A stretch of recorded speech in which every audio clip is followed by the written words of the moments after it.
There are times when we have to step out in front, away from the pack, away from the safety of familiarity, and hold our own.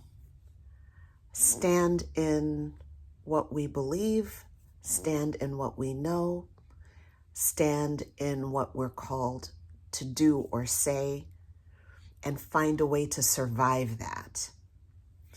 This can happen at home, it can happen at work, it can happen out in the world, in your friend groups, in your civic involvements, in your community. It can happen anywhere. There are moments where you will be called away from the pack, away from the safety of anonymity, away from the safety of blending in, away from the safety of silence, of maybe don't ask, don't tell, choosing to say nothing rather than speaking up and saying, I don't feel that way, or I don't believe that. That's a really, really hard thing for a human being to do. We've all seen evidence of the lengths that we will go to as human beings to gain acceptance, to find the safety of the group.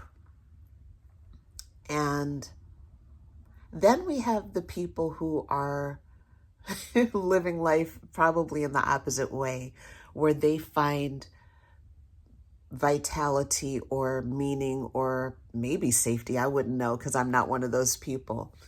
But they find their footing outside of the group in general, and they're nonconformist, iconoclastic people who kind of go against the grain. I think of those people as artists. I think that all of us can take notes from the archetypes that we see and the archetypes that surround us. I figured out a while ago, and I've talked about it a couple times here on the channel, that professionally speaking, the archetypes that I draw and pull from are the artist, the teacher, and the healer. Not because I'm doing those things literally in the world. I'm not going into an artist studio and producing works of art every day. But I am willing to pull in an artistic bearing into my way of living and into my way of evolving. I'm willing to think about things the way an artist might. I'm a natural teacher. I'm someone who's interested in connecting and communicating and sharing. Once I've discovered something, I want to share it. And I think that's an outgrowth of the teacher in me, the teacher that's alive in me. And as a helper, as someone who wants to help, I think I have a natural propensity for wanting to facilitate other people in the things they want and need to do, and removing obstacles, de-materializing obstacles. And I would say that falls underneath the healer umbrella, the healer category, the healer archetype.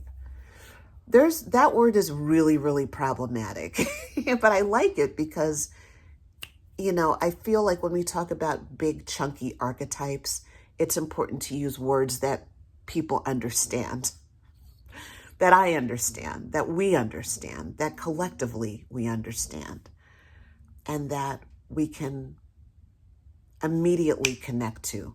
So artist, teacher, healer works for me. But when I look at what healer really means, the reason why I say it's problematic is that, at least the way I've made sense of things, healing is fixing. Like, I have a headache. I have a blah, blah, blah condition. I have a pain in my body. How do I heal that? How do I get rid of it? How do I fix it? And I think there's a little more complexity to what that word might actually mean. But maybe it's just not a good word in general. I like it though because it has an immediate resonance with people. And the way I think of it is healing is removing obstacles. Healing is creating space. Healing is finding relief and ease where there was once pain and suffering. That's how I think of healing. And that process is not fixed and permanent sometimes. Sometimes we are relating back and forth between comfort and discomfort. And we find enough strength and capacity in whatever the conditions of our life are to continue, to evolve, and to develop. So there's, maybe it's not a bad word, but there's just a little more complexity to the word. So artist, teacher, healer are the archetypes that I kind of settle into when I think about myself developmentally as a human being, as an individual, and when I think of myself as a person in the world offering things. I wonder where you fall. There is a book called Sacred Contracts that I read when I was 30 years old. Or was it? Well, I bought it when I was just about to turn 31. I still have the book in hardcover. I'm looking at it right now. It was by Carolyn Myss, M-Y-S-S, Carolyn Myss. And she lists all these different archetypes in the book. And she describes them and talks about them. And it's a really interesting way to look at things. Not to put yourself in a box, but to find some support and resonance and understanding in being more of yourself in this world as it is. My greatest desire professionally is to help people dematerialize obstacles. When I started my podcast 2.5 years ago, almost 2.5 years ago, in March of 2024, that was my reason for starting the podcast. I didn't know what I was doing. I didn't exactly know what I was going to be talking about, and I'm still using it as a lab. I'm using it to experiment even now. And I love that about it. But the reason for doing it, the why behind it, is to help people deepen capacity and find resourcing and support as they do, as you do your own, as we do our own developing and forward movement, or movement period, because sometimes we move back and sometimes we move forward in life. Sometimes we just sit here. But to get rid of the big obstacles. I've found myself in a lot of learning spaces with incredible, amazing people, teachers and co-teachers, because those of us in the group are usually teachers as well. And just looking for more and more and more ways to live and thrive and move forward. I've learned that there are many, many ways to melt a freeze response, the frozen kind of response that we have to uncertainty or a lack of familiarity or fear. I've learned that there are many ways to melt obstacles, to diminish the intensity and the weight and the breadth and the size and the largeness of obstacles. Sometimes you can just pull them like a slip knot and they're just gone. Sometimes it's just a shift in perspective that allows you to do a hot knife through butter type of procedure and just do the thing. And the thing that was once difficult is no longer difficult. Sometimes it's much more of a slog. Sometimes you do the thing, you pull the slip knot, you move forward, but then you have to deal with the fact that your mind is messing with you and you're thinking, am I now a person who can do this? I was never this before. I was never this kind of person. So there are different levels. When it comes to transformation, there are different levels to dematerializing obstacles. It's the doing of it, and then it's the living with it. And then it's the being it as you move on with your life. This is, to me, the work of, well, it's my work.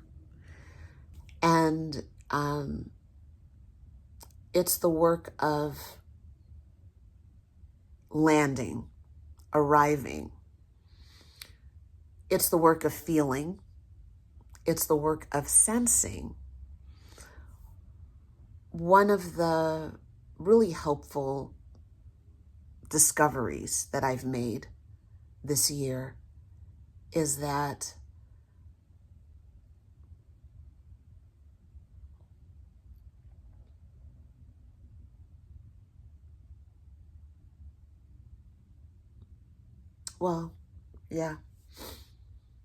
this is me wanting to boil everything down because that's just what I do, and I guess what I need to do. I need to keep things simple so I can move forward, because otherwise it's just like there's too much input coming from my brain and coming from the outside world. So I need to keep things simple and I need to be grounded. This is why I'm in this realm, dealing with embodiment every day, because it helps me to do that. It helps me to live my life in the way that I want to and keep things super simple. But one of the discoveries that I made this year is that in my daily experience, everything comes back to a thought and a sensation. Whether it's something awful that I'm afraid of, whether it's something I'm panicked about, whether it's something I'm dreading, which is my latest workshop that I'm working on. You've probably, if you've been tuning into my videos, my long form videos, not the shorts, but the longer videos for the past month or so, you know that I'm working on dematerializing dread and finding approaches and frameworks to allow myself to do that. So one of the fundamental discoveries that one of the discoveries that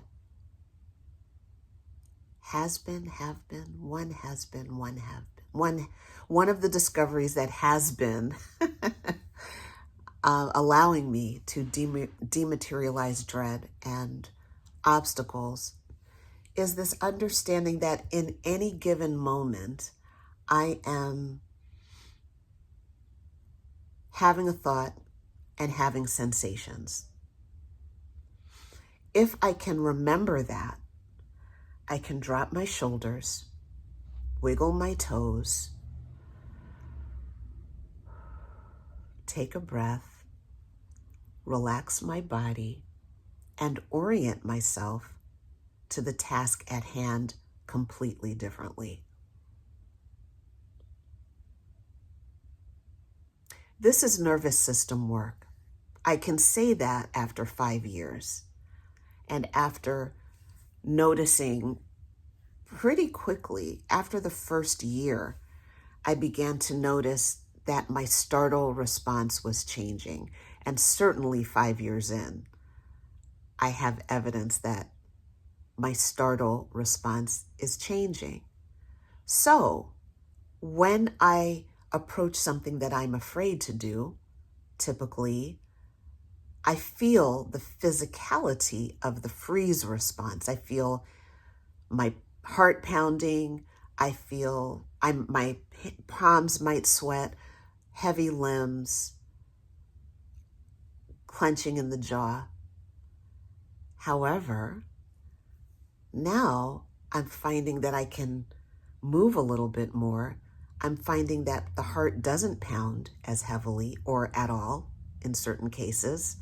And I'm finding that the physicality of my response has changed quite a bit because of my embodiment practice. The embodiment practice of noticing where you can unbrace and where you can let go affects all of the aspects of you, your emotions, your physical body, your mental experiences, the thoughts you're having, the thoughts you have access to, the memories that unlock and that come up for recognition and acceptance. Just your sense-making mechanism begins to shift as well. The way you look at divinity and spirituality, all of the things begin to shift and evolve inside of an embodiment practice, inside of a willingness to feel. And it's beautiful, really, really beautiful. So bringing things back to the ground, let's say you're working on a thing and you're having blocks. My favorite advice is to make it tiny. Part of the joke of modern life, especially in a capitalist context, which most of us are in at this point, is that speed is God. Well, money is God, but speed is definitely in the holy trinity of modern life. If you tell someone something can be done faster, it automatically has value to that person. They'll pay more for it or they'll pay for it. If you can promise someone speed, they immediately imagine that this thing has value. Even if the outcome falls apart half an hour later or 24 hours later. So it's a hard sell in our modern world to tell people, slow down, take it bit by bit. I don't have time for that. I don't have time to take things bit by bit. That's the immediate response of the modern human. I don't have time. You've probably heard me talk about Einstein time if you've been following me for any measure of time. You've heard me talk about Einstein time, which was Gay Hendricks'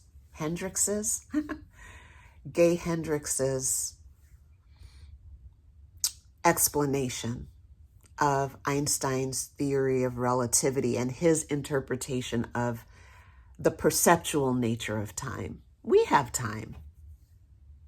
The problem, though, is that when the panic sets in and we're making up a story about the price we'll pay for something not being done, the fear sets in and dominates our choice and decision-making process. And that's when we begin to repeat this mantra that we don't have time. Interestingly, a year can go by, 3 years can go by, and certain conditions will be the same because we refused to move forward little by little. That's true also. So when we are lucky enough to be able to relax the body and mind so that we can actually see the larger patterns and see what's actually happening with us. When we become a tiny bit more self-aware, a tiny bit more willing to notice and see, we can see, oh, not only do I have time, but if this thing that I'm doing, this path that I'm on, if it means anything at all to me, there has to be an authentic inhabiting of this experience. And I do have to move forward step by step, little by little. I would argue that every important thing I've done has been done step by step, little by little. And anything that I've become long term, meaning any unwanted habit that I've actually successfully set down and learned how to leave behind, this language is always problematic to me now. But just so I can get through the point, any shift that I've made that has been a long-term shift in behavior has been achieved that way, bit by bit, step by step. It's interesting. Again, some of these obstacles look solid, and then when we get up close to them, it's just missed. Because in the moment, in the present moment, I'm feeling something and I'm thinking something, and there's probably something to do. So these three elements are interacting at all times. I'm thinking something, I'm sensing something physically, and there's probably something to do. What I'm sensing and what I'm thinking may be creating a reluctance or resistance to doing the thing. So then I ask myself, what is the smaller piece of this thing that I am willing to do? And I do that.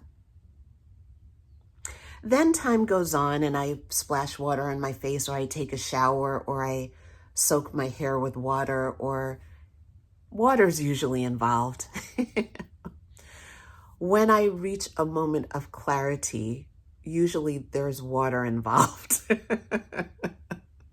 Either I'm experiencing water in the moment, or I just experienced water shortly before the moment of clarity. There's usually water involved with clarity. But I get a sense of clarity like, oh, I could look at this differently, I could see this differently, and I can do that. And I see a way through. There's always a way through. As long as we're still alive, there's always a way through. Is it always comfortable? No, not always. But if we can come back to the simplicity and the basic fundamental formula, which is I'm having a thought, I'm sensing things, and there's probably something to do.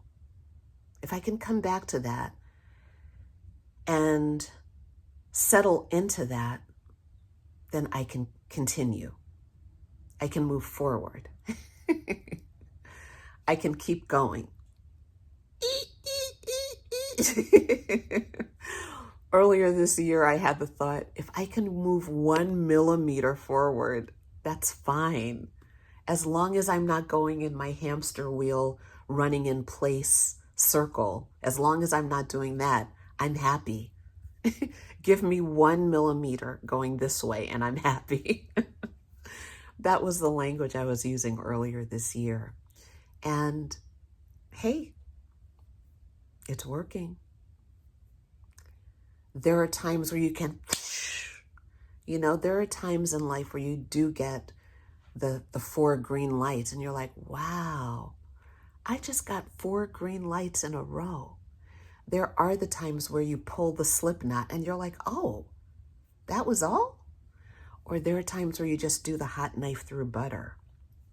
And I think that those times also show up because of a willingness to feel and a willingness to relax the body and the mind. I don't think every day is the same. I don't think every situation in life is the same. But whether you're meeting a moment with panic, with reluctance, with excitement, with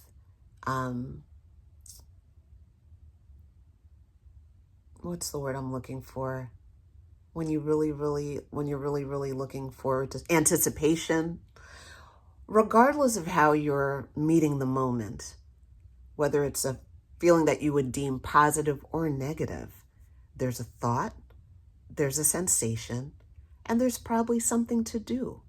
And if you can feel the butterflies in your belly, or you can feel the ease in your shoulders, or whatever it is that you're feeling, you can open up to the moment. You can be in it. You can inhabit the moment willingly. And there's freedom in that. There's relishing in that. There's groundedness in that. So in a weird way, we start to turn down. This is me turning down the volume on an imaginary remote control. We can begin to turn down the volume on the judgment. This is good. This is bad. We can turn the volume down a little on the judgment and just feel the sensations and let that be okay, and let it be enough that we're feeling the real-time present moment sensations in the body. And then from there we can go, okay, what's next? And there is something next to do. I have a coaching program called Do What's Next, and a few others too. And of course, part of why I'm including those notes in my videos is so that if you hear something that sparks an idea for you, that you have a way to come closer. So you can find those in the notes. But the concept is do what's next. There's always something next. Do what's next. And you can do that with or without coaching. You can do that. You can do what's next. You can do what's next. I think that's a lot. Gosh, almost half an hour. So thank you once again for being with me. Thank you for your attention. Wow. Thank you for being you in the world. And I will see you again next time. Bye-bye.